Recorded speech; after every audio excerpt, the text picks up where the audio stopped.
ఒకసారి high voltage elections జరిగిన AP వైపు వెళ్దాం.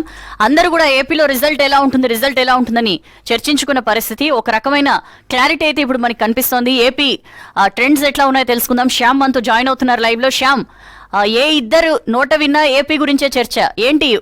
అందరి ఉత్కంఠకి ఏమైనా తెరపడిన పరిస్థితి కనిపిస్తోందా ట్రెండ్స్ చూస్తుంటే? చూసిన ట్రెండ్స్ మొత్తం వన్ సైడెడ్గా ఉన్నాయి. ట్రెండ్స్లో టీడీపీ కూటమి ఒక వేవ్ సృష్టిస్తుంది.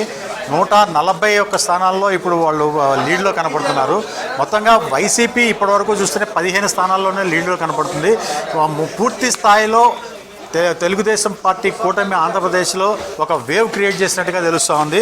ముఖ్యంగా ఆంధ్రప్రదేశ్లో భారీ ఆధిక్యం దృష్టిగా కూటమి అభ్యర్థులు వెళ్తున్నారు. జగన్, బోత్సా మినహాయించి మంత్రులందరూ కూడా రోజా కానీ, జోగి రమేష్ కానీ, బుగ్గన రాజేంద్ర ప్రసాద్, చెల్లిపోయిన వేణు, అంబటి రాంబాబు, ఒక బోత్సామే మాత్రం కొంచెం మెజార్టీతో ఉంది. దాడిశెట్టి, ధర్మాన, తానేటి వనిత, అమర్నాథ్, కారుమూరు నాగేశ్వరరావు, ఏ మంత్రులు ఒకళ్ళని కాదు, ఒక్క బోత్స సత్యనారాయణ కొత్త లీడ్లో ఉన్నారు. తర్వాత జగన్ లీడ్ కనబడుతుంది. వీళ్ళిద్దరూ మినహాయించి వైసీపీ నుంచి ప్రభుత్వంలో గతంలో ఉన్న వాళ్ళు ఎవరు కూడా ఇప్పుడు లీడ్లో లేరు. వాళ్ళు గెలిచే అవకాశాలు కనపట్ల.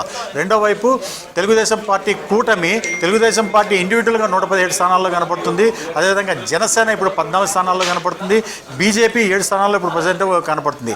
ఈ విధంగా చూసుకుంటే పూర్తి స్థాయిలో ఒక వేవ్ మొత్తం అక్కడ తెలుగుదేశం పార్టీ కూటమికి అక్కడ ప్రజలందరూ కూడా ఓటు వేసినట్టుగా కనపడుతుంది.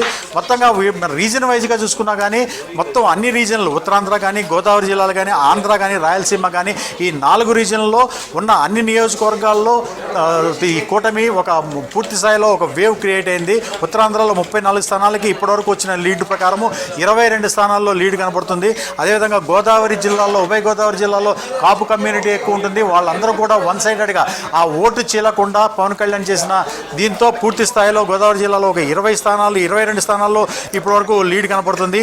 ఆంధ్రాలో 55 స్థానాలు ఉంటే 55 స్థానాల్లో 34 స్థానాల్లో టీడీపీ కూటమి వేవ్ కనపడుతుంది. కృష్ణా, గుంటూరు, ప్రకాశం, నెల్లూరు అన్ని చోట్ల కూడా టీడీపీకి కూటమి కనపడుతుంది. రాయలసీమలో కడప అసెంబ్లీ స్థానంలో కూడా టీడీపీ అభ్యర్థి లీడ్లో కనపడుతుంది. మొత్తం 52 స్థానాలకు గాను 28 స్థానాల్లో అక్కడ టీడీపీ కూటమి లీడ్లో కనపడుతుంది. మొత్తానికి ఇదంతా కూడా వరుసగా అంటే అన్ని వర్గాల ప్రజలు, బెనిఫిషియరీస్ దగ్గర నుంచి, మహిళల దగ్గర నుంచి, ప్రభుత్వ ఉద్యోగుల దగ్గర నుంచి అందరూ కూడా ఈసారి ఈ ప్రభుత్వాన్ని వద్దు, ఒక్కసారి నాకు అవకాశం ఇవ్వండి అని జగన్ అడిగాడు. ఒకసారి ఇచ్చాము, 5 ఏళ్ళు చూసాము, ఇక మీదట ఇప్పుడు ఇక చాలు అనని చంద్రబాబు నాయుడు కూటమికి పట్టం కట్టేటట్టుగా ఆ దిశగా రిజల్ట్ కనబడుతున్నాయి. సౌజన్య. రైట్ శ్యామ్, చూద్దాం కమింగ్ రౌండ్స్లో ఏమైనా